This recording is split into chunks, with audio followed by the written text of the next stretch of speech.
Todo empreendedor tem um sonho de ter um grande negócio. Imagina só você ganhar dinheiro fazendo o que você ama. Por isso, trouxemos Dr. Manuel Alvino para contar todos os segredos que fizeram ele ter mais de 300 clínicas odontológicas em todo o país.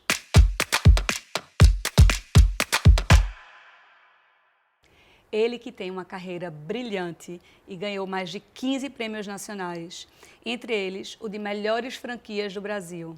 Mas antes de seguir, eu quero agradecer aos nossos patrocinadores. É o Sucos OK, que enviou esse suco de maçã de frutas colhidas diariamente, não tem adição de açúcar, conservante, um suco, gente, natural de verdade. É o Grupo Frutaria, que hoje a gente está com essas tâmaras mediol recheada com morangos, que eu amo. A Florância Ateliê Botânico, com esse arranjo lindo, já disse que eu vou levar para casa hoje. Doutor Manuel, que prazer ele ter aqui. A gente é hoje nesse cenário da Tideli. Tá bonito. Tá lindo, né? E que prazer tê-lo seu conosco. Obrigado, que agradeço o convite. Obrigada por ter aceitado esse convite. É um prazer de verdade, doutor Manuel. Ele é meu cliente, eu conheci... seu cliente é assíduo, viu? Ele conheci, assim, um pouco mais lá no restaurante. Foi, verdade. Não foi na unidade pequenininha de Boa Viagem. Isso. Tivemos algumas oportunidades de a gente poder conversar, né? Foi. O senhor ainda me deu alguns insights assim, mas... falando muito sobre expansão, né? Quando eu vejo um negócio de sucesso, aí eu olho logo como é que aquele negócio pode se replicar. E aí, seu restaurante é um sucesso. Quando eu falo pra minha filha assim, vamos comer fora, uma das primeiras coisas que ela fala é, vamos em Mano do Tenório. Ai, que bom! Laís, de 11 anos. Tem ido lá na Zona Norte? Temos. Aqui em Boa Viagem, naquele mais, pequenininho, né? era o que a gente mais gostava. E aí, na Zona Norte, a gente vai com menos frequência, mas sempre que a gente vai ali pela Jaqueira e tal, a gente vai. E ali é delicioso demais. Passe lá, não esqueça da gente, não.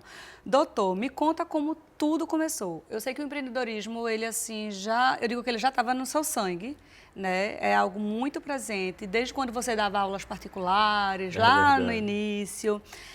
Me conta aí como é que foi a sua jornada. Então, Manu, eu falo muito que o empreendedorismo ele tem dois viés. Um que você nasce com o DNA empreendedor e outro que você aprende. Então, quem nasce já com comportamento empreendedor assim ao longo da infância, da adolescência, segue um caminho. E quem nasce com outros comportamentos, às vezes mais conforme, às vezes um pouco mais assim, como fosse mais quieto, né? Porque o empreendedor ele é sempre inquieto, né? Você também é empreendedora nata, a gente vê também sua inquietação assim, empreendendo. Mas o sucesso é treinável e as habilidades empreendedoras são treináveis. Então não é porque as pessoas às vezes falam assim, eu não sou comunicativo, não sou comunicativa, sou tímida, como é que eu faço para vender, como é que eu faço para empreender? Tudo é treinável, né? É só começar. Vender é um processo, então é só começar e se preparar. Então, quando eu era criança, até um fato curioso é que meu pai tem um armazém de material de construção e quando eu tinha uns 10 anos de idade, ele me levava dia de sábado. Tem aquele negócio de dia de sábado, vai trabalhar com o pai? Eu morri trabalhando com meu pai, principalmente nas férias. Pois é. E aí eu ia muitos sábados trabalhar com ele e aí funcionários dele mais antigos falavam para mim assim... O nome dele é Manuel também, do meu pai, me chama de Manuelzinho, às vezes, assim, pessoal mais velho da família. Aí, quando você era criança que estava aqui, quando chegava alguém para comprar tinta, você automaticamente perguntava se já tinha um pincel. Quando vinham comprar prego, você perguntava se já tinha um martelo. Isso sem ninguém me falar, né? Então, eu comecei a sacar que realmente tinha um comportamento empreendedor.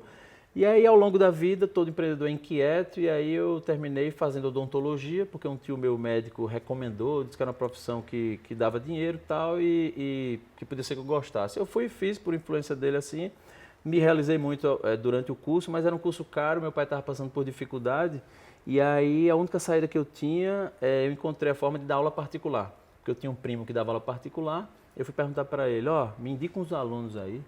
E aí ele fez, às vezes os alunos me perguntam se eu conheço alguém para dar aula de física. E eu tinha passado bem no vestibular, e ele falou, eu dou aula de física. Aí ele começou a me indicar o primeiro aluno, e aí durante a faculdade de odonto é o dia todo, e aí algumas tardes livres, e sábado de manhã eu dava aula particular, morava em Candeias, meus pais moram em Candeias. Às vezes ia dar aula lá na Zona Norte, né, aí que eu escutei na Zona já. Norte, verdade, lá no entroncamento ali, saía de Candeias, de ônibus, aquele perrengue, mas ganhava um dinheirinho dando aula, depois fui dar aula em cursinho para vestibular, e aí foi quando me formei, eu odonto, larguei, mas foi muito bom para mim financeiramente durante a faculdade. Então assim, o empreendedorismo está presente em várias formas. Né? O senhor falando do empreendedorismo, eu queria dar um exemplo. Minha filha, ela ama skate, e eu não apoiava muito, sabe?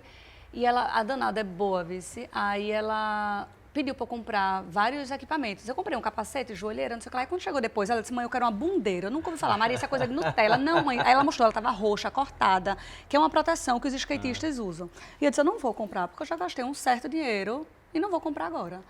Tu acredita que quando eu estava no trabalho, 15 dias atrás, eu estava no trabalho, eu recebo uma mensagem da minha funcionária, olhe sua vendedora ambulante. Ela fez pipoca caramelada, Olha isso, botou num pote e pediu para minha funcionária levar ela para a praia para ela vender pipoca. Ela chegou em casa com mais de R$ 50 de venda. Isso, hein? Que Aí eu disse, coisa Maria, e tu foi com Dona Sueli? Mãe, eu não sou besta, né? Eu disse a ela, fica longe, porque se o povo ver tu fardada comigo, não vai acreditar. Eu disse, e tu vendia dizendo o quê? Eu dizia que eu queria comprar um equipamento de skate. Olha só, que coisa. Pois é. Então ela já é uma vendedora nata e todo empreendedor, todo empresário, além de várias habilidades, quando ele tem habilidade de venda, né, normalmente o crescimento da empresa é maior, porque tudo começa com a venda, né? Nada acontece antes que uma venda seja feita. Então, quando o empresário, o empreendedor é comunicativo e tem habilidade de venda, você termina treinando a equipe mais fortemente, né? Vendendo ali no seu próprio dia a dia. Sim. E isso é um impulsionador do negócio. Então, sua filha vai longe. Talvez seja a sua sucessora aí, quem sabe, né? Não sei não, viu? Eu digo a ela, filha, alimentação não. Ô, doutor, o senhor abriu a sua primeira clínica quando o senhor... Eu vou chamar de senhor porque assim Pelo é amor de médico, Deus, não adianta. O meu né? clínico geral, doutor Marcelo Cabral, até fiz um podcast com ele. Sei, Doutor conheço Marcelo, eu muito chamo ele de Marcelo. senhor. Doutor Sávio, nutrólogo, eu chamo ele de sócio seu mesmo. sócio. Eu chamo ele de doutor, senhor, eles ficam com ódio, porque tem Nossa. quase minha idade, mas é costume. Para mim, assim, advogado, sei lá, médico. Eu não lhe corrigi porque estava ao vivo, mas pode chamar de você mesmo. Não, mas é hábito. Quando o senhor abriu a sua primeira clínica, quando você tornou sócio do seu amigo, o senhor ainda estava no 8º período de faculdade, não foi isso? Pois é, tem aquele dilema assim, né? Quem sabe faz a hora, não espera acontecer, né? Então, eu estava na faculdade e aí um amigo meu que já estava formado há 6 meses, estava trabalhando num consultório e aí estava precisando de ajuda lá, tal, que era um consultório até um pouco precário, mas ele atendia lá, estava começando a carreira e aí ele falou assim, mano, tu quer me ajudar lá? Aí eu disse, você vai me pagar alguma coisa? Aí ele fez, não posso pagar nada. Eu disse, mesmo assim eu vou. Mesmo assim eu vou. Porque muita gente que está começando a carreira não entende que você precisa pagar o preço, muitas vezes, e o aprendizado é o mais importante. Então, sempre estagiei muito, sempre fui em busca de curso e tal. E tem gente que muitas vezes, quando está começando a carreira, acha que é desvalorização, né? Fazer algo assim pro bono, fazer algo que seja voluntário e tal. Isso é muito importante. Eu fui, não, mesmo sem receber eu vou. E aí chegar lá eu ajudava realmente dentro do consultório e fazia de tudo. Só que eu ficava de olho na recepção. Eu via que a recepção tinha precariedade. E aí, alguns horários que estava sem paciente ou que ele não precisava de ajuda, eu saía para a recepção e dava um treinamento ali informal para a recepcionista atender melhor, para oferecer mais procedimento que o paciente precisava. E quando você faltava, isso caía, né? Exatamente. É quando eu não ia, que eu não fazia faltava isso. Não, né? Quando não ia. Aí o consultório faturava um pouco menos aquele dia. Aí chegou o ponto do dono do consultório, que não era da área e tal, ofereceu para esse meu amigo comprar, e aí ele me chamou, eu e outro colega, só compro se vocês comprarem junto comigo. E aí onde entra, olha só, as aulinhas de física que eu dava, aí eu tinha juntado um dinheirinho, porque se não fosse... Você talvez não tivesse conseguido. Isso, exatamente. Então assim... Mas veja, a aula de física não só foi importante para você juntar o seu dinheiro, mas como também a consciência financeira, né? De você não ter torrado o dinheiro e ter guardado, ter poupado para uma oportunidade, né? Exatamente. E aí eu já estava começando a construir minha vida e eu nem sabia, né? Então muitas vezes as pessoas falam assim, porque eu não tive oportunidade. Então assim, as oportunidades você cria, né? Muitas vezes os problemas e os desafios aparecem porque ali estão as soluções. Então, pensar em problema é pensar em solução. Se não tiver problema, não vai ter solução. Por isso que o Brasil é um país tão bom de empreender, porque tem muito problema. Tem. Se você chegar na Noruega, por exemplo, um país que tem menos problema... E o brasileiro é bom de solucionar, né? Se virar. Exatamente. Então, quando não tem problema, você não tem o que fazer. Então, quando ele falou assim, você só compra vocês comprarem comigo. Eu tinha esse dinheiro juntado de aula de física, a gente foi e comprou. Era um consultório pequeno, tal, não era nada muito grande de preço. E aí a gente cresceu esse consultório, desse consultório virou uma clínica com 3 consultórios. Então eu me formei já tendo criado o meu próprio trabalho, né? Então isso foi fundamental porque eu já comecei minha carreira tendo onde trabalhar e trabalhando para mim mesmo. Então tive uma velocidade aí realmente bem fora da curva, assim, comparado com colegas e com contemporâneos assim, da faculdade, sabe? E curiosidades minhas. Você abriu essa clínica com seu colega, depois de algum tempo você montou a sua primeira clínica com sua esposa. Isso. Não foi? Entre montar a primeira clínica com sua esposa e você estar com 18 lojas, que foi a quantidade de lojas, clínicas próprias que você chegou a ter. Isso durou quanto tempo? Da primeira até a 18ª? Mais ou menos, tem alguma ideia? Tenho. Mano, tudo isso foi em 7 anos. Por quê? Aí fica uma lição empreendedora também para quem está assistindo a gente aqui. Muitas vezes o empreendedor, quando começa a ganhar dinheiro, ele quer suprir suas vontades, né, na pessoa física e gasta até muitas vezes mais do que pode, né, muitas vezes ali para ter uma pessoa física rica, mas a pessoa jurídica muitas vezes não está rica. Então, uma grande coisa que se fala no mundo empresarial é assim, quando a empresa está bilionária, o sócio está milionário. Quando a empresa está milionária, o sócio é rico. Quando a empresa está começando a ficar rica, o sócio tem que ser classe média. Porque senão você inverte. Então o americano trabalha muito bem isso, né? Mas o Brasil, o empreendedor tem uma mentalidade muito emergente. Então, quando você começa a ganhar dinheiro, você começa a realizar aqui no Brasil, sonhos né? e tal. Eu acho que também assim as pessoas o Brasil dão se valor estimula a muito isso, exatamente. né? Às vezes é meio que para ser reconhecido, Isso, por status, autoafirmação, status e tal. Eu lembro que meu pai faleceu super jovem, ele tinha 48, 49 anos. Pai, ele sempre deu pra gente uma educação financeira muito boa. E ele dizia muito assim, olha, você tem que viver de salário. Salário não é o dinheiro que está na conta da empresa, não. Salário é salário. Isso é algo que a gente tem até hoje na nossa família, assim, é viver daquele dinheiro. Aí, exatamente. Por isso não é à toa que você é um empresário de sucesso. Não, a gente tem muito a aprender, muito para crescer, mas assim, você já chegou a educação no financeira, patamar muito bom. É aí o que acontece. E aí todo o dinheiro que eu ganhava, eu reinvestia. Sim. Então, por isso que eu estou falando isso que... o quanto é importante, exatamente, para todo empreendedor. Quando você vai crescendo, você precisa pensar na sustentabilidade do negócio, não apenas no que você vai usufruir do negócio. Claro que o merecimento é muito importante na carreira empreendedora, mas você tem que ter cuidado com os merecimentos urgentes, né? Os merecimentos de curto prazo são perigosos. Então, ter uma visão de futuro, ter uma visão de longo prazo é importante. Então, eu vivia do prolabore que eu recebia, né, das primeiras clínicas, e todo o lucro eu ia reinvestindo. Então, uma primeira clínica minha que deu essa é a nossa escola de família também. Exatamente. E aí, a primeira clínica que cresceu muito, eu falo que ela foi mãe de outras por muito tempo. Então, assim, eu já não me via mais como dentista, eu não aguentava estar ali dentro de 4 paredes, tal. Sempre fui um bom profissional, me especializei na parte de aparelho, né, em ortodontia. Sim. Então era um bom profissional, tem pessoas que viajavam do interior para ser atendidas por mim, mas isso aí eu atendi durante uns 7, 8 anos. E aí depois, hoje eu tenho 20 anos de formado, depois disso eu fui me dedicar à expansão dos negócios. Então, em 7 anos, nesse reinvestimento, eu estava com 18 clínicas. Então, muita gente fala espalhada no espalhada em Nordeste, 3 estados, 3 estados, Rio Grande do Norte, Pernambuco, Paraíba. Então, muita gente fala assim, mas mano, eu tenho um meme assim na internet, no Instagram, que é já fazendo uma pergunta que me fariam, sabe? Para, tipo, já contornar uma objeção ali. Eu falo assim, mas mano, e muita gente termina falando isso também comigo, mas mano, eu não consigo dar conta de uma loja, de um negócio, de uma clínica, como é que você dava conta de 18? Então, assim, até as primeiras 7, 8 clínicas, eu estava só, eu e Juliana, né? Com um back-office, comecei a montar um back-office, né? Que é um centro de serviço compartilhado, que era para poder, com uma única equipe, eu fazer a gestão e dar suporte a isso. Então, essa é uma sacada empresarial para muita gente que quer crescer, que quer expandir. E eu fui rápido, porque eu fui só. Mas eu só cheguei mais longe porque eu fui acompanhado. Eu comecei a ter sócios nessas outras operações, principalmente mais longe de onde eu estava. Então, no interior mais distante, numa capital que estava mais distante aqui de Recife, foi onde tudo começou. Eu tinha um consultório aqui em Recife, mas montamos uma primeira clínica num formato maior em João Pessoa, porque tinha uma viabilidade de programa de televisão na época, que é onde eu queria anunciar. Então, esse crescimento E você sempre investiu, desculpa te cortar, você sempre investiu muito em TV, né? Isso, exatamente. Então, esse crescimento veio justamente porque depois de um período eu comecei a trazer pessoas estrategicamente para crescerem junto comigo e por isso que você falou agora, o investimento em mídia. Então eu falo muito para todo empresário, todo empreendedor que Manu, antes de pensar como o negócio vai funcionar, pense como o negócio vai crescer.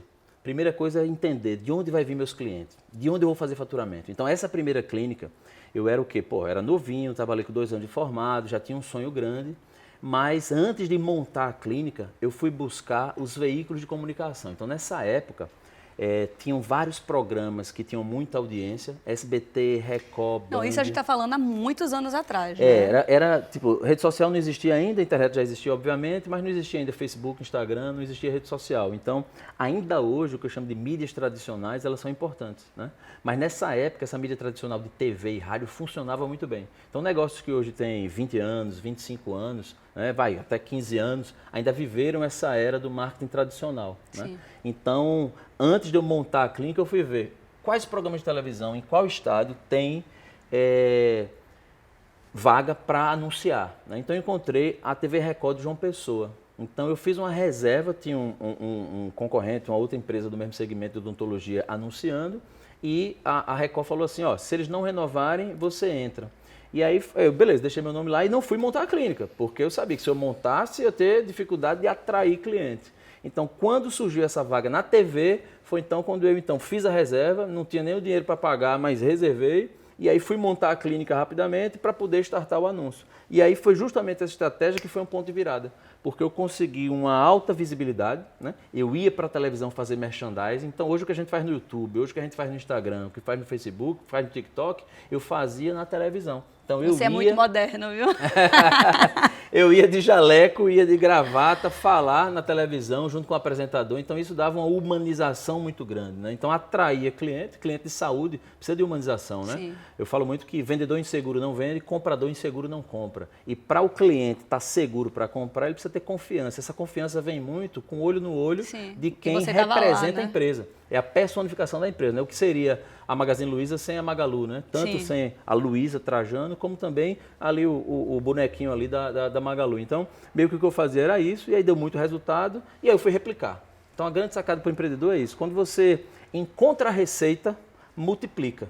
Aplicando sempre o PDCA, né? Que é o ciclo da melhoria contínua. Você planeja, executa, refina o processo, age corretivamente e executa de novo. Então, dessa forma, você vai tendo a melhoria contínua e vai ali azeitando o processo. E aí, com isso, cheguei na R18, foi então quando a gente resolveu franquear, né? Deixa eu te perguntar, quais foram os principais desafios que você enfrentou no início da sua jornada como empreendedor? Houve algum momento que você pensou em desistir? Então, Manu, desistir, eu já tive vários pensamentos de desistir. Mas é sempre... Não era uma opção. Na verdade, eu falo muito assim que, além de não ser uma opção, eu falo assim, quando eu penso em desistir, dura apenas meia hora. Então, durante meia hora, eu penso em desistir e nos próximos 365 dias do ano, eu já não penso. Então, tipo assim, o empreendedor ele precisa desenvolver a resiliência, né? E saber onde quer chegar. Quando você tem um propósito claro, sabe onde você quer chegar, você começa a conseguir passar pelo dia a dia. Porque quem vê palco não vê bastidor, né? Então quem vê hoje assim, pô, Manu, dona de restaurante, influencer, tal, tem visibilidade, tem um posicionamento legal, putz, é porque foi fácil para ela por conta disso. Mas ninguém sabe os bastidores, né? Não sabe que a pessoa ralou, não sabe o preço que se paga para chegar. Então, os momentos que eu penso em desistir sempre são muito rápidos. Por quê? Porque o propósito é maior do que qualquer dor que você sente no dia a dia, porque a realidade do dia a dia de empreender, de ser dono de negócio, não é fácil. Não. Você tem vários desafios, no Brasil, né? Eu acho Mas quando você não apenas está focado no resultado financeiro, você está focado no impacto que você gera, né? Que o negócio gera para pessoas, você termina se reabastecendo. Então, no início, as principais dificuldades que eu tive foram duas. Uma, lidar com pessoas e desenvolver pessoas, né, que é o grande gargalo de todo negócio. Até hoje, sempre, é pessoas, equipe, desenvolvimento de pessoas e crítica. Né? Como eu fui inovador, como eu levei uma comunicação em massa muito forte. Você estava lá aparecendo, né? Exatamente. Dando a cara. Então é como se hoje na internet a gente chama de haters, mas sempre existiu haters em qualquer formato. Então quando eu ia para a televisão fazer um anúncio, isso não era comum. Não. Então, é como se fosse um YouTube grande hoje, um Facebook quando começou, um Instagram hoje, um TikTok hoje, eu gerava alta visibilidade, né? Então, profissionais da mesma área, entidade de classe, então terminava... Às vezes até os amigos, né? É, O mano amigos tá também, lá aparecendo, exatamente. não sei o quê. E aí você não se importar com o que as pessoas falam, você tem que acreditar muito em você. Primeiro, fazer um filtro se você está fazendo a coisa certa. Quando você tem a certeza que você está no caminho certo, você está sendo ético, que você não está prejudicando ninguém, aí, meu irmão, vai para cima, faz acontecer e não liga para o que os outros estão falando. E o que é que vem depois disso? Quando você alcança algo acima da média, as pessoas vêm e, primeiro, admiram e copiam, mas antes criticam, né? Então, a coisa que eu falo para todo empreendedor é: não se abale com a crítica das pessoas. E, para isso, você precisa desenvolver uma autoconfiança, né? Para que nessa autoconfiança você não se abale, né? E isso é natural, termina acontecendo com todo mundo que vai empreender. Mas os desafios principais foram esses no começo. Foi suportar a crítica das pessoas, porque eu estava inovando, né? Não era comum aquele tipo de mídia que eu fazia, e também preparar pessoas para o ritmo de crescimento. Então, muitas empresas não crescem ou por falta de tecnologia ou por falta de precariedade em processos, né? Processos produtivos ali de gestão do dia a dia e pessoas. Então, toda empresa, Manu, precisa ser uma empresa de educação. Então, se hoje, por exemplo, um chefe de cozinha seu, garçons e tal, pedirem para sair amanhã, por exemplo, você tem que ter um back-office ali preparado para contratar rápido, treinar rápido e substituir, né? Então, o atendimento do restaurante lá é excelente, sou sempre muito bem atendido lá, mas não é fácil manter, né, esse nível de encantamento, de atendimento. Então, esses foram os dois principais desafios que eu passei lá atrás. Ô, doutor, hoje você fatura... Vou falar algo que você não gosta, né? Que o doutor Alexandre, seu sócio, já disse, mas eu acho que a gente precisa falar, né? Hoje você fatura mais de 150 milhões anual. Quando você começou, você imaginava que você chegaria onde você chegou? Manu, a gente nunca sabe onde vai chegar, porque o dia de amanhã só quem sabe é Deus, né? Mas quando eu fechava os olhos lá atrás, ainda na faculdade, estudante, eu fechava os olhos assim e imaginava uma coisa que fosse maior que eu, que fosse maior do que 4 paredes de um consultório. Eu ficava vendo os professores que eram mais bem-sucedidos. Então eu via que o professor que tinha uma vida mais mediana financeiramente e tal, socialmente assim, eles tinham um modelo de negócio que era mais tradicional, era mais um consultório, dependia de indicação e tal. Eu via alguns professores que tinham um posicionamento diferente, que tinham um poder aquisitivo maior tal, eu via que eles tinham um modelo de atuação já diferente, um modelo de clínica, um modelo mais empresarial. Então eu saquei que aquilo ali era um caminho que eu queria seguir. Então, dessa forma, eu comecei a enxergar, né? Mas tudo começa com um sonho grande. Então, eu não sabia como eu ia fazer, mas eu sabia que eu ia construir algo grande, né? E aí, os números vão acontecendo como consequência de um propósito, de muito trabalho e tal. E aí, uma sacada que eu quero deixar para todo empreendedor aqui, Manu, é um acrônimo que a gente criou, vai sair no nosso livro no próximo ano, que é o que todo empreendedor precisa para começar um negócio, é o SAVE. Então, o SAVE é você sonhar, acreditar, visualizar e executar, né? Então, uma execução sem um direcionamento, ela pode ser uma tragédia, né? Mas, e um sonho, quando não é executado, vira uma ilusão. Né? Então, sonho e ilusão é diferente. Então, quando você sonha, você precisa acreditar naquele sonho. Então, eu acreditava, eu não sabia como, mas eu acreditava que algo extraordinário ia acontecer na minha vida, porque eu tinha certeza disso, eu não sei de onde vinha, mas eu tinha certeza disso. Hoje eu entendo que era o propósito de Deus na minha vida, né? Era um dom, um talento que Ele me deu e Ele queria que eu usasse esse talento e esse dom para impactar a vida de outras pessoas. Hoje a gente tem mais de 1000 pessoas envolvidas em todo o ecossistema do grupo, então são muitas famílias que vivem direto e indiretamente do negócio e isso era um propósito, muitos pacientes que são impactados. A gente tem muita cidade interior, está tanto em bairros de classe A, classe B, mas também em bairros de subúrbio, que a gente leva uma odontologia de qualidade para essas pessoas. Então, tudo isso é impacto. Então, você sonhar, acreditar, visualizar, né? Então, muitas vezes você tem um sonho, mas você não enxerga como esse sonho pode se tornar realidade. Então, às vezes você quer comprar um carro, por exemplo, vai fazer um test drive no carro, né? Olha o carro, sente o cheiro, passa a mão e tal. Então, isso é visualizar. E nada acontece sem execução, né? Então, muito empreendedor vive de sonho, às vezes de ilusão, mas não executa, né? Muitas vezes, por quê? Eu falo que o dinheiro que você não ganha é por um conhecimento que você não tem. Então, você não sabe, você não tem como fazer. Ou por uma atitude que você não toma. Às vezes você tem conhecimento. Quanta gente a gente conhece assim, né? tem conhecimento, sabe, mas não tem atitude para fazer, né? Não executa. Ou também por um hábito que você não instalou. Então você sabe, você até executa, mas você tem altos e baixos, altos e baixos, altos e baixos. Você não tem hábitos que vão realmente fazer aquele processo continuar, né? Ou por um investimento que você não fez. Porque às vezes as pessoas querem o resultado, mas não querem investir para que esse resultado chegue, né? Então, o dinheiro que você não ganha é por um conhecimento que você não tem, por uma atitude que você não toma, por um hábito que você não instalou ou por um investimento que você não fez. Então, você for ver, realmente tudo termina nisso aqui. Então, lá atrás foi isso. E hoje eu vejo que esse save, né? Você sonhar, acreditar, visualizar e executar, realmente ele é fundamental para todo mundo que quer abrir um negócio e tal. E acho que assim, mano, muita gente sonha em ter seu próprio negócio, em trabalhar para você mesmo e tal. Tem gente que não, que quer seguir uma carreira executiva, isso é muito bom.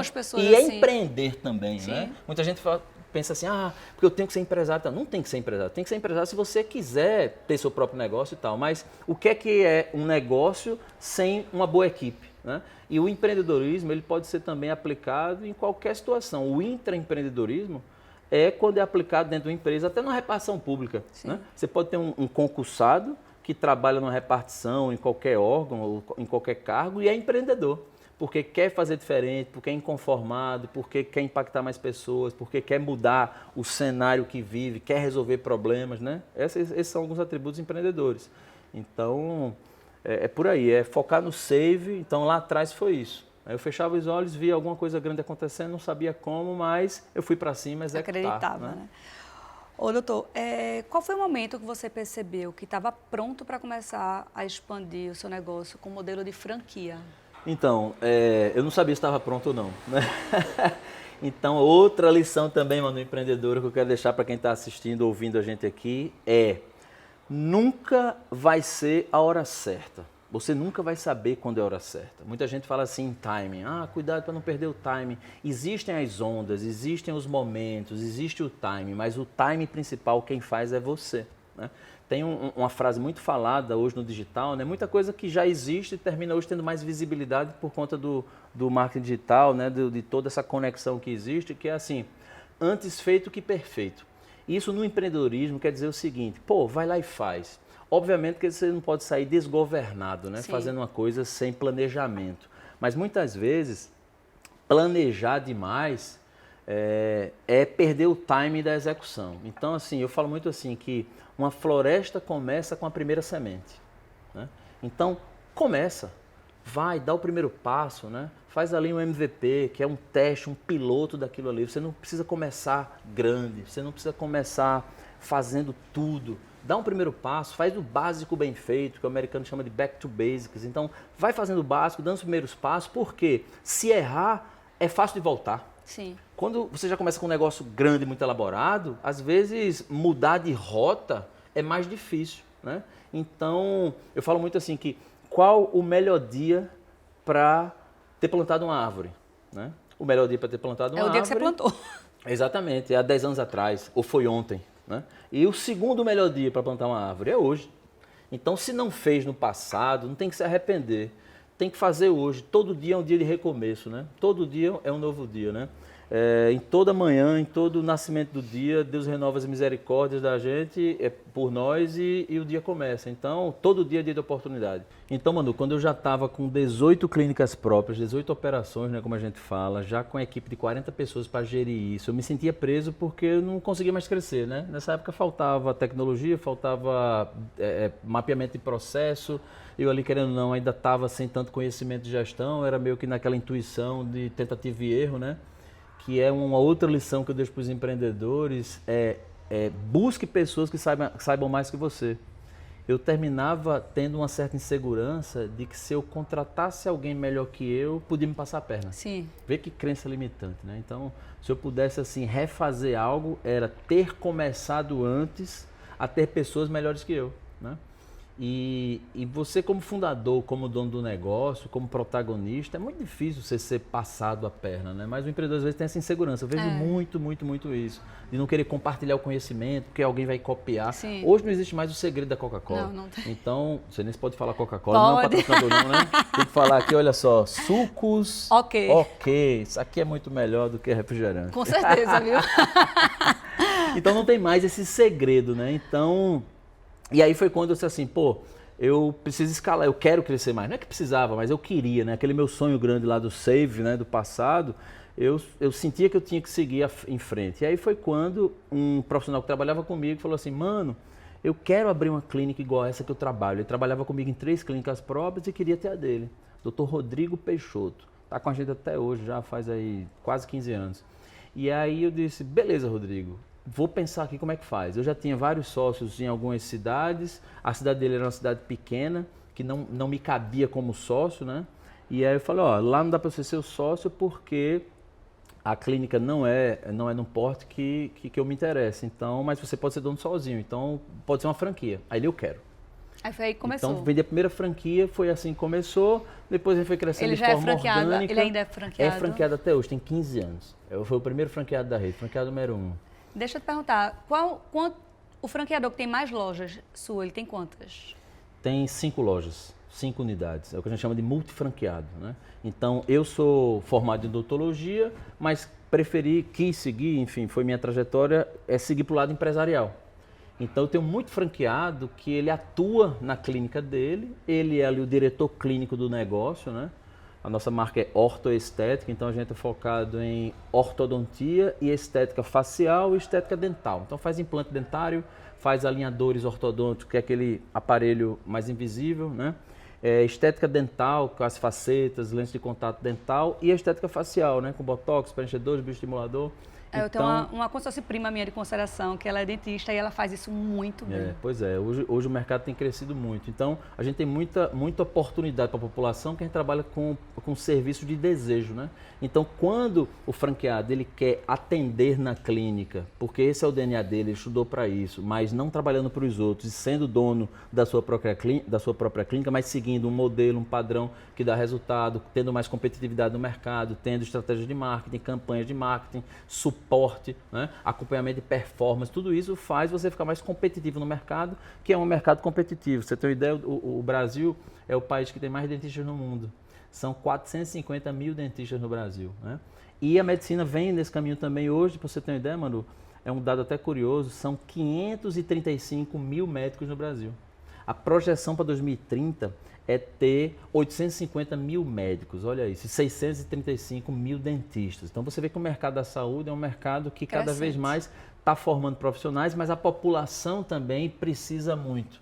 Então não é olhar para o lado quantitativo. Às vezes um profissional que vem ter mentoria com a gente, que vem ter aconselhamento com a gente nos nossos grupos de mentoria, que é o Club Dr. Odonto e o Club Dr. Med, que um é para médico, outro para dentista, obviamente, o próprio nome já diz, que é de aconselhamento. A gente forma ali o conselho consultivo da clínica, né? Forma o conselho consultivo ali de gestão do negócio ali do médico, do dentista, e quando a gente vê, muitos fazem uma análise quantitativa da quantidade de profissionais que tem, da quantidade de clínicas que tem no mercado, mas a gente precisa olhar de forma qualitativa. O que é que a população precisa?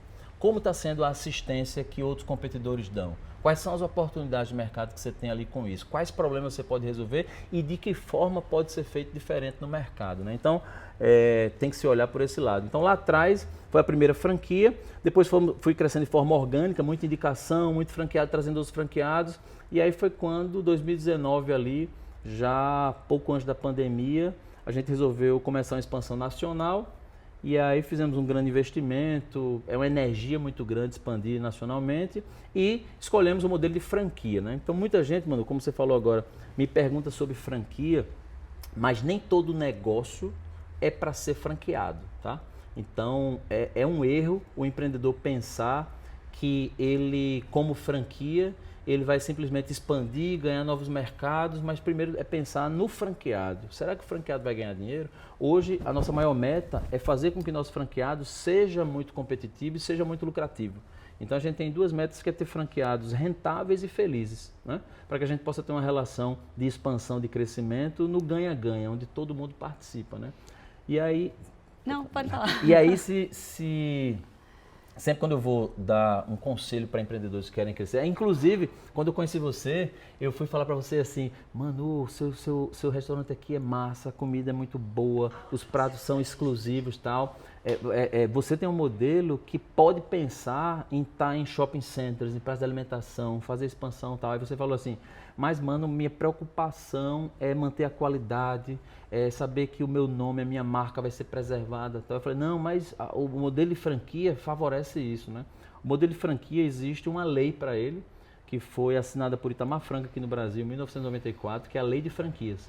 Então ela dá direitos e deveres ali, ela organiza e dita essa relação entre franqueadora e franqueado. A franqueadora é quem detém a marca, né, que tem o know-how, que dá o treinamento, que fornece o produto e tal. E o franqueado é aquele que recebe todo esse know-how, é o empreendedor que ele quer economizar tempo, ele quer ter menos risco, ele quer ter... Errar menos. Exatamente, ele quer errar menos e ele se aproveita de um modelo que já dá resultado, né? Então eu escolhi o segmento de franquia, mas não é só o segmento de franquias que cresce, você tem outras formas de crescer também. Ô doutor, hoje vocês contam com quantas lojas? Eu falei 300, mas eu sei que já está mais de 300 clínicas. Hoje nós temos mais de 400 pontos de atendimento, né? Seja no Clube Dr. Med, Clube Dr. Odonto e nas franquias ortoestética, que são as clínicas de odonto. Então a gente vem por um crescimento acelerado, mas pensando sempre na sustentabilidade do negócio e pensando de como o franqueado pode crescer mais, né? E me diz uma coisa, sua rede de franquias, ela recebeu diversos prêmios. Qual o que você ficou mais surpreso? Então, Manu, a gente recebeu o prêmio. Vou lhe colocar em saia justa, não, né? Não, mas a gente recebeu o prêmio de melhores franquias do Brasil. E a gente tem aí vários selos de excelência de qualidade em franquias, que é uma chancela da Associação Brasileira de Franchising. Esses são prêmios bem importantes, mas quando a gente recebeu pela Editora Globo... Pequenas empresas. Pequenas empresas, grandes negócios, como melhores franquias do Brasil, 5 estrelas, foi para a gente um grande reconhecimento do mercado, porque a gente trabalha justamente com isso, para isso, né? Para gerar um impacto no mercado, cumprir com o propósito, ter resultado em todas as áreas, e aí foi um reconhecimento bacana. O que é que você acredita que faz com que a sua rede de clínicas se destaque entre as melhores franquias do Brasil? Sabe o quê? Amor. Paixão pelo que faz. Eu falei isso no início, na abertura do programa. Eu sou muito apaixonado, sabe? Eu falo que todo empreendedor tem que ter entusiasmo, né? Michael Jordan tem uma frase que é assim, seja no jogo ou no treino, eu jogo para ganhar. E todo jogador precisa ter entusiasmo para vencer. Essa é uma frase que está inclusive presente em muita palestra minha. Então, o empreendedor, independente do perfil comportamental, independente da capacidade de comunicação, maior ou menor, ele precisa ter entusiasmo. E quando você soma um entusiasmo, um propósito claro e coloca ali o coração no bico da chuteira ali, como fala assim, né, em futebol, então é colocar amor no que você faz, amor ao cliente, amor, no nosso caso, ao franqueado, ao paciente, que é quem é atendido nas clínicas, às equipes. Então, são várias esferas ali onde você precisa disseminar a cultura, né? Então, tudo isso se resume em cultura empresarial. Então, nós temos uma cultura empresarial muito forte de humanização. Não é só a tecnologia, o processo que faz a diferença, nem o produto.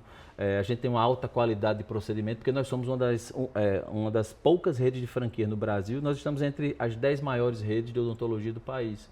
E nós somos a única que exigimos que toda franquia nossa tenha um sócio que é profissional da área, que é dentista formado em odontologia, para que ele possa controlar a qualidade, para que ele possa ter responsabilidade técnica ali. Perfeito. Nas clínicas médicas também, que a gente hoje é conselheiro pelo Clube Dr. Med, a gente também trabalha para que o médico não seja um negócio, mas que ele tenha um negócio, porque o profissional de saúde muitas vezes ele se vê algemado quando ele depende das mãos dele, depende da hora dele, ele passa a ser vendedor de horas, né?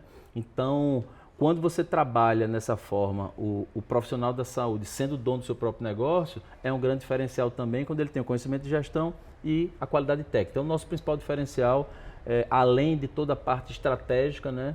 Hoje, como eu falei, né?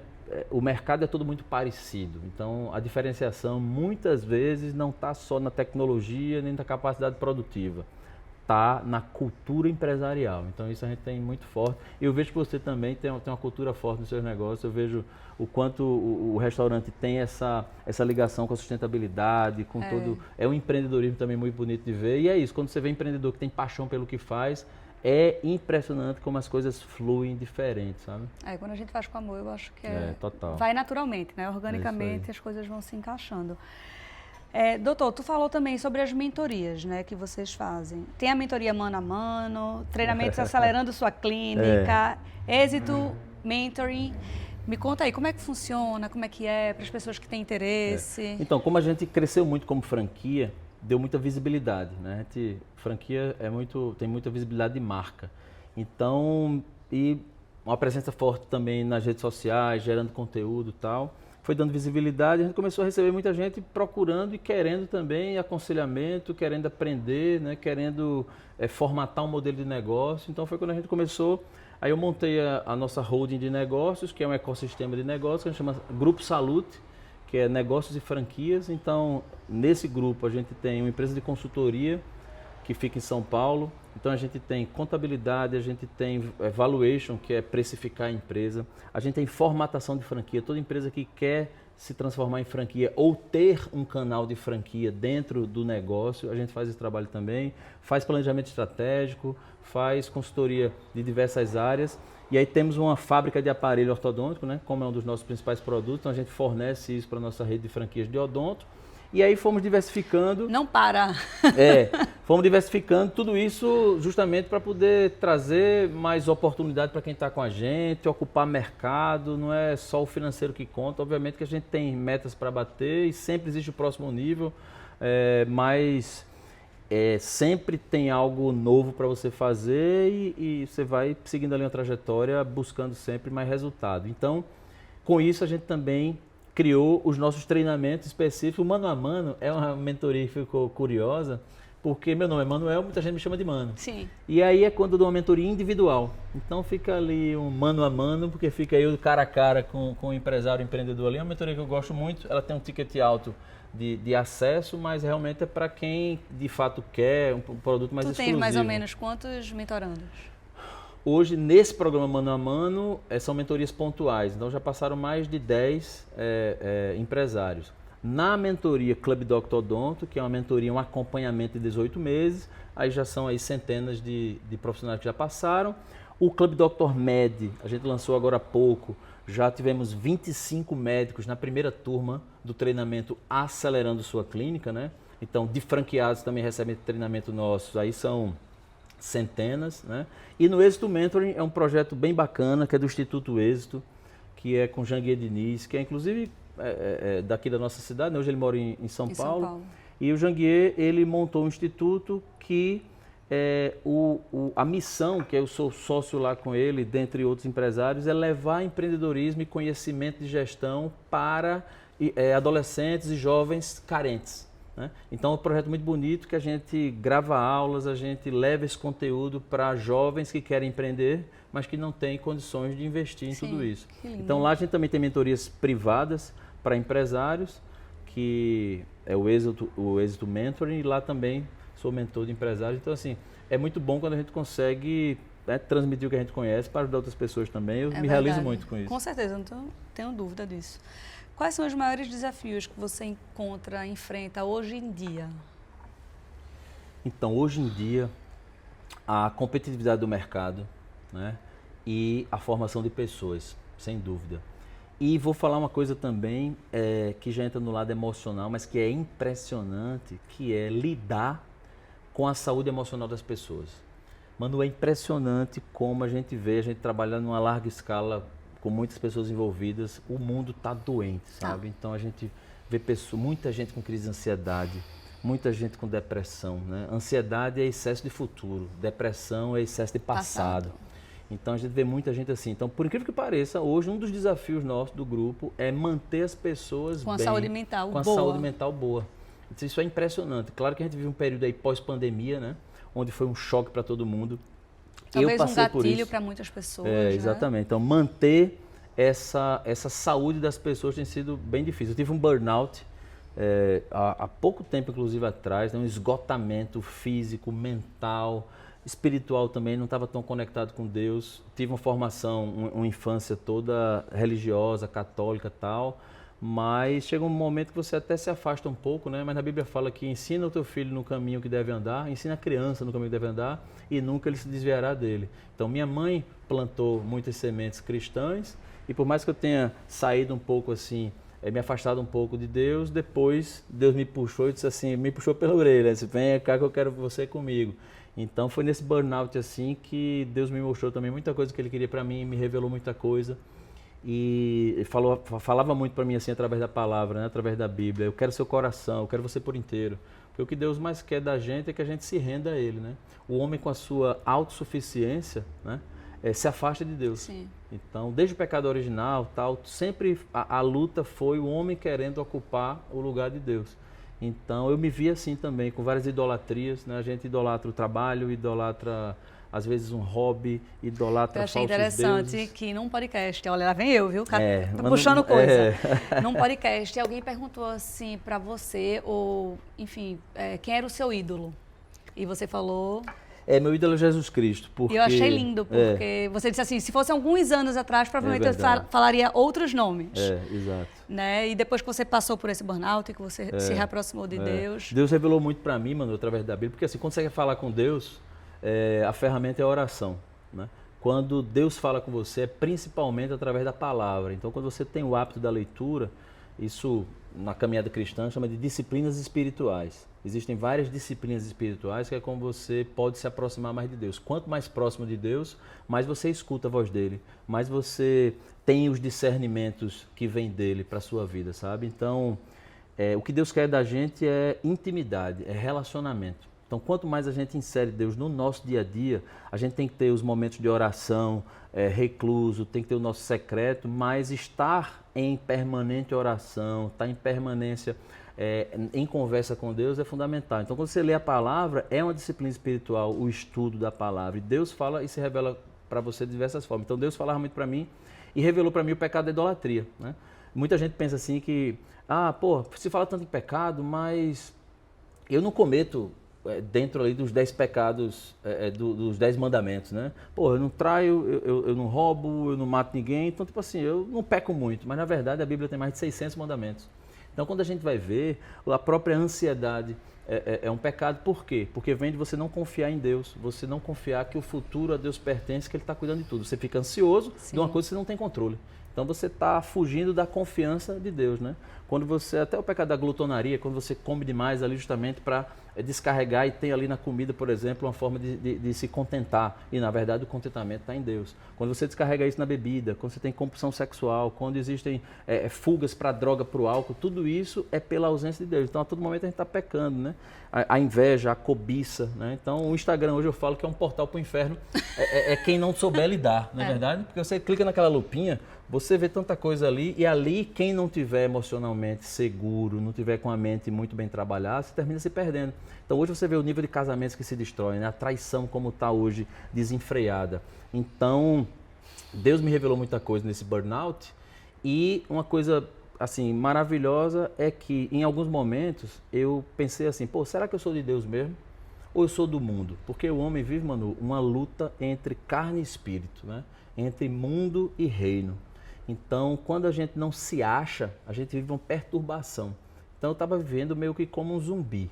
Trabalhava demais, pensava muito em dinheiro, a gente dá a desculpa de que... Eu falava muito isso, que não, eu não trabalho por ganância, é ambição. Mas é um limite muito tênue, é a ambição da gente querer mais e tal, e o que passa a ser ganância. Às vezes a gente se perde nisso. E não é fazendo mal a ninguém, mas é simplesmente dedicando muito tempo para aquilo, né? Então a Bíblia fala em Mateus capítulo 6, versículo 21, que onde está o seu tesouro, estará o seu coração. Então quando o nosso tesouro está no mundo, né, está na conquista, está nas coisas materiais, o nosso coração está ali. E mais uma vez a gente foge de Deus, porque o nosso coração precisa estar nele. Então esse desafio das pessoas estarem emocionalmente bem é um dos principais desafios que a gente tem hoje. E nesse deserto, né, como a gente fala, um deserto lhe prepara para alguma coisa. A gente conversando aqui, você comentou sobre a perda do seu pai, você estava muito jovem, foi um deserto que você passou, né? Mas Deus usa os desertos para nos revelar muita coisa, para nos preparar. Então veja a resiliência que você tem hoje. Eu vejo você como uma mulher muito forte, muito confiante. E muita coisa, sem dúvida alguma, veio desse deserto que você passou. Com então, certeza. Uma jovem que perde um pai, né? Que fica ali com ausência paterna, tá preparada para muita coisa na vida. E não era qualquer pai, viu? Né? Meu pai era que você tinha, o pai. Pois é. E não é um consolo, sabe? Jesus, ele é suficiente. Se eu fosse resumir numa frase o que Jesus é para mim, quando você falou, realmente se tornou-se um ídolo para mim. Quando você vai ler os evangelhos, você vê tudo que Jesus falou, todos os milagres que ele fez, tudo que ele deixou para a gente. Então um homem, né? Mas 100% Deus, sem pecado, mas vivendo tentações também, né? E mesmo assim não pecou. Então, nesse burnout que eu passei, eu estava no momento justamente querendo me encontrar e Deus revelando muita coisa. E Deus me deu um presente em tudo isso, que foi essa gravidez da Juliana, né? Então tem um louvor que eu gosto muito que fala assim, e bem no meio da tempestade, Deus pinta um arco-íris para te dizer no fim que a tua fidelidade não acabou. Então é no deserto que Deus mostra a fidelidade dele, que ele tem com a gente, né?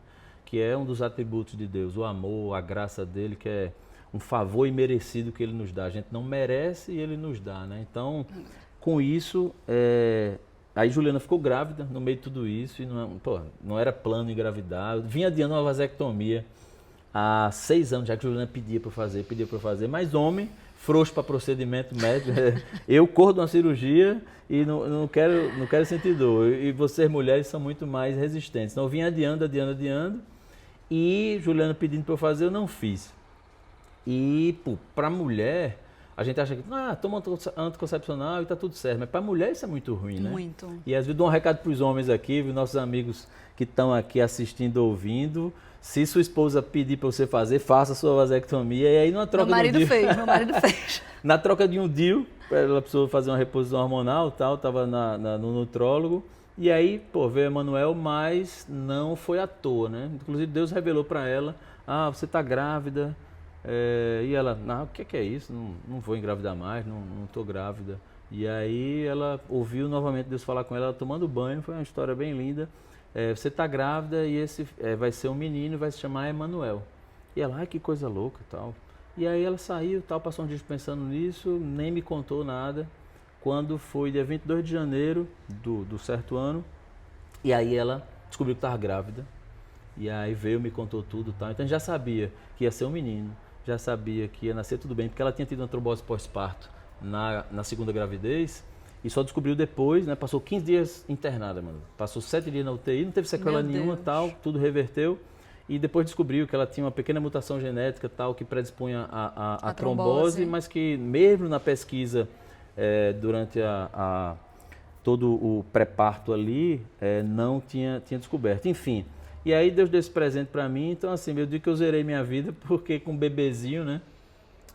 Hoje é a alegria lá de casa, tal, coisa mais linda do mundo, agarrado comigo de um jeito. E a gente ser pai e mãe, depois que você já tem uma certa maturidade, né? Depois que você já aprendeu muita coisa, é maravilhoso. Né? Então, esse desafio emocional que eu passei e que muita pessoa passa é realmente o maior desafio hoje que eu tenho visto, sabe? Até nas empresas mesmo, é manter essa saúde nas pessoas, porque está tudo ligado à produtividade, né?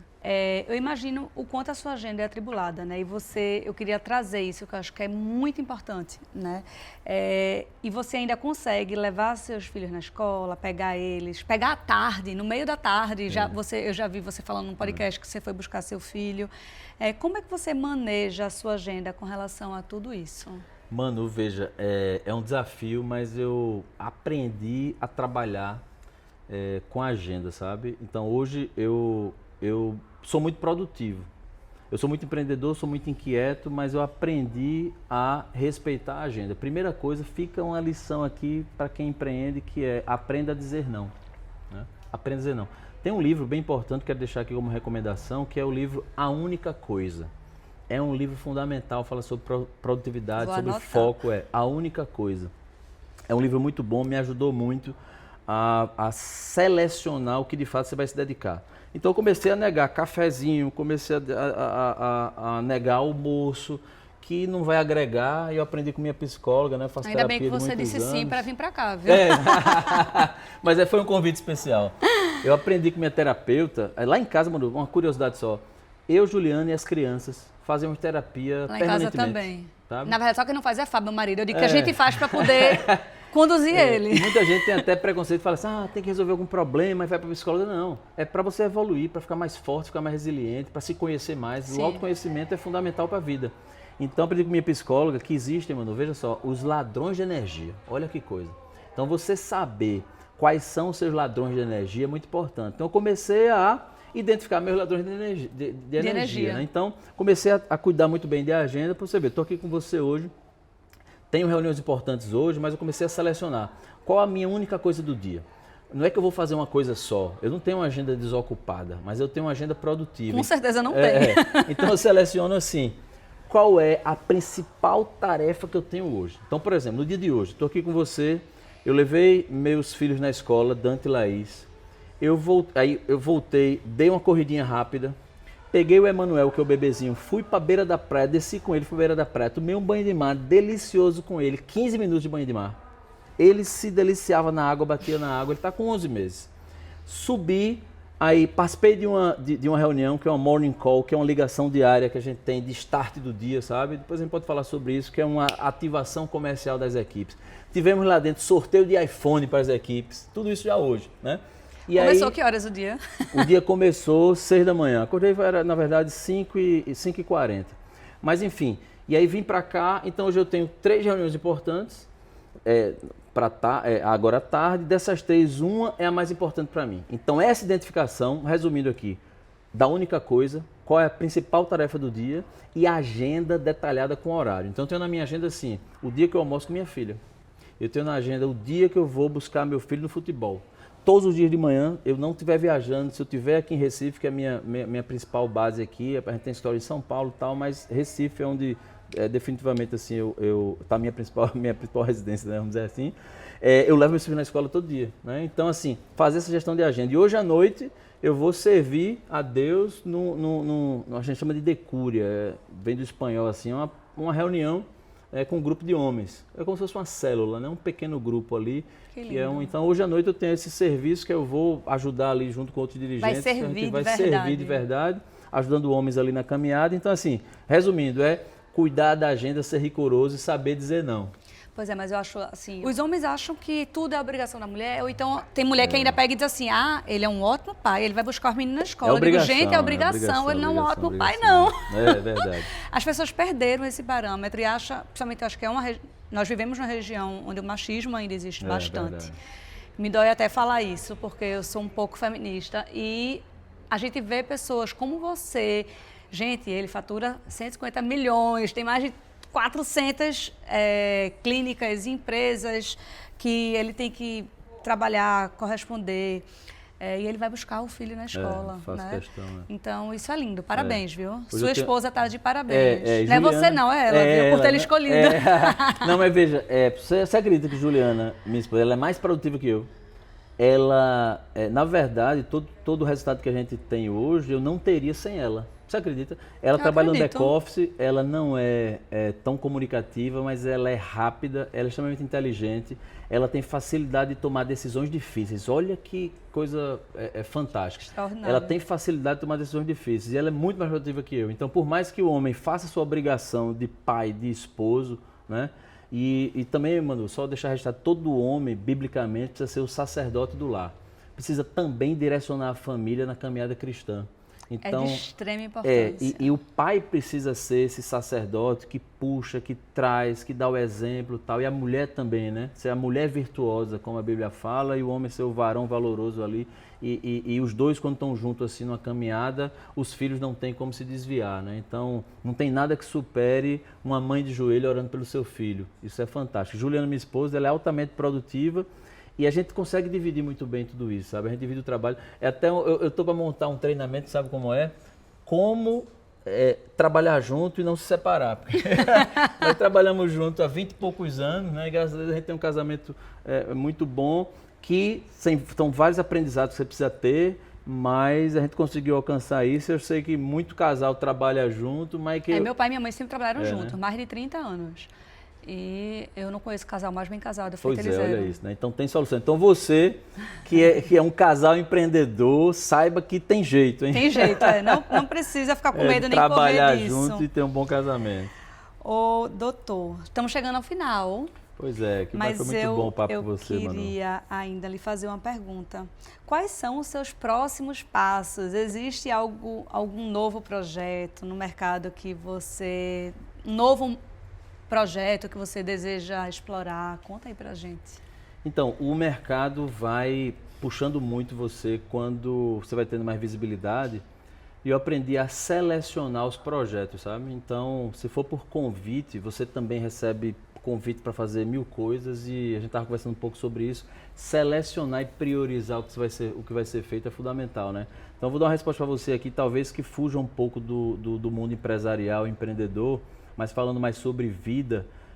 Meu principal projeto hoje, você, assim, pode até parecer um pouco clichê, mas são os meus filhos, sabe? Então, assim, esse bebezinho veio agora para me desacelerar, você acredita? Eu então, acredito. assim, depois que ele nasceu, eu não tô nem aí para viajar, para fechar negócio fora, tal. Eu digo assim, o que tiver de acontecer, vai acontecer. Porque o que eu não quero é viver a vida que eu vivia desenfreado, sabe?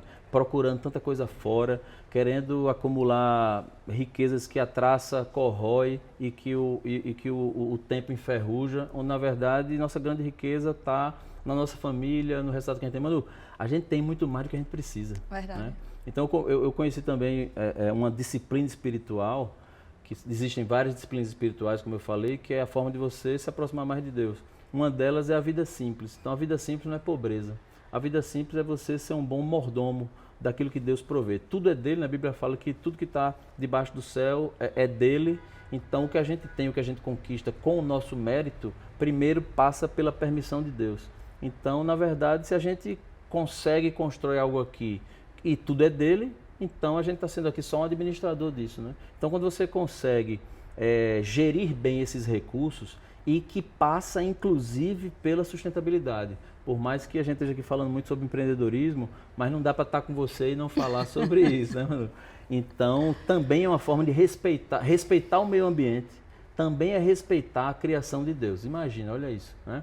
Então, hoje, meu principal projeto é realmente, não vou dizer só o bebê Emanuel, de educá-lo na caminhada cristã, de estar mais próximo dele, mas meus filhos também, que Dante está com 14 anos, a Laís está com 11, e hoje meu principal projeto esse, sabe? E eu queria só um conselho que você daria para os jovens empreendedores que estão começando agora e sonham em construir um negócio de sucesso como o seu, que deve ter vários aí, né, querendo esse conselho. Pois é, veja, vou dar 2 conselhos, né? Vou dar um conselho bônus aqui, pessoal. 2 conselhos, um técnico e um pessoal, né? O conselho técnico primeiro, faça um planejamento estratégico antes de começar qualquer negócio. Mas, mano, eu não sei fazer um planejamento. O nome parece bonito às vezes, planejamento estratégico, parece ser algo complexo. Mas basicamente é você escrever quais são os pontos fortes ali que você tem e que aquele negócio que você quer montar tem para o mercado. Quais são os pontos fracos que você identifica no modelo de negócio que você está pensando, que você está desenhando e em você. Quais as ameaças, né, que esse possível negócio pode ter olhando para o mercado. E quais são as oportunidades que você enxerga no mercado, quais problemas vai resolver. Sim. Então, pontos fortes e fracos é da porta para dentro, ameaças e oportunidades é da porta para fora. Da porta para fora. Então, fazer esse planejamento é fundamental. Esse é um ponto. O outro ponto dentro da parte técnica não espere estar 100% pronto para começar. Seja responsável, seja ético, mas dê os primeiros passos. Comece. Né? Comece. Planta semente que essa árvore vai crescer, né? E no lado comportamental e de vida seja forte e corajoso, né? Então, eu sempre fui muito corajoso, sabe? E a gente tem que ter cuidado porque quem é corajoso tende a ser ousado. Você é desbravadora, você cria negócios, você já contou um pouco da sua história para mim, de coisas que você cria, do seu empreendedorismo. E o empreendedor ele é ousado, mas existe uma linha tênue entre a ousadia e a imprudência, né? Então o empreendedor ele tem que ser ousado, tendo cuidado com a imprudência, né? Então todo empreendedor precisa ser forte e corajoso. E aí eu quero fechar esse conselho aqui, Manu, citando uma passagem bíblica que para mim é fantástica, que está lá em Josué capítulo 1, versículo 9, que é quando Deus fala com Josué, né? Moisés conduzia o povo de Deus para a terra prometida, para Canaã, né? Saiu do Egito, da escravidão do Egito, tem lá as 10 pragas que Deus fez com que o povo fosse libertado do Egito, começou atravessando lá o Mar Vermelho e tal, e Josué conduziu esse povo aí por mais de 40 anos, muita coisa aconteceu no caminho e tal, e quando estava já para chegar na Terra Prometida, tinha que atravessar o Rio Jordão, aí Josué morreu, porque Deus não ia deixar ele chegar na Terra Prometida e tal, tinha acontecido algumas coisas lá pelo caminho, enfim. E aí Deus chega para Josué e diz assim, você agora vai ficar no lugar de Moisés, vai conduzir o povo. E Josué foi pego de surpresa. E quando Josué foi pego de surpresa, aí ele não se sentia preparado para isso. Né? Ele era só um ajudante de Moisés na cabeça dele. E Deus falou para ele, seja forte e corajoso, porque eu, Senhor teu Deus, estarei contigo em qualquer lugar que você for. E aí Deus depois reforça, não desanime, seja forte, seja corajoso, eu estou com você. Então, e aí Josué foi, atravessou com o povo o Rio Jordão, depois aconteceu algumas coisas e chegou lá na Terra Prometida. Josué não perdeu batalhas, foi um homem que Deus estava realmente à frente em tudo que ele fez, foi um homem muito forte e tal, mas é isso, seja forte, corajoso, tenha fé, faça o planejamento estratégico e comece. Então são 5 coisas que não tem como dar errado, mano. Perfeito. Mano, queria agradecer mais uma vez de você ter vindo. Sei que sua agenda é assim, cheia. E quando eu lhe convidei, você prontamente um prazer topou. estar aqui. Então, obrigada mais uma vez. Eu queria que você falasse suas redes sociais. Então, para que nossos ouvintes, com certeza muitos devem já lhe conhecer, mas quem não conhece pode passar a seguir.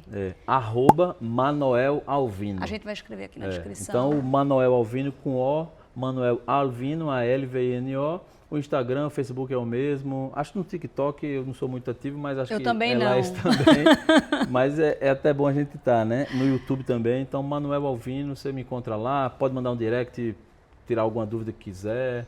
E estou à disposição, Manu, para muito obrigada. Seus ouvintes aí. Queria pedir a vocês para curtir esse episódio, gente. É muito importante curtir o episódio, compartilhar, se inscreva no canal. Também siga o nosso Instagram, @SigaManuCast. Siga Dr. Manuel, que o Instagram dele é incrível. E até o próximo episódio. Tchau!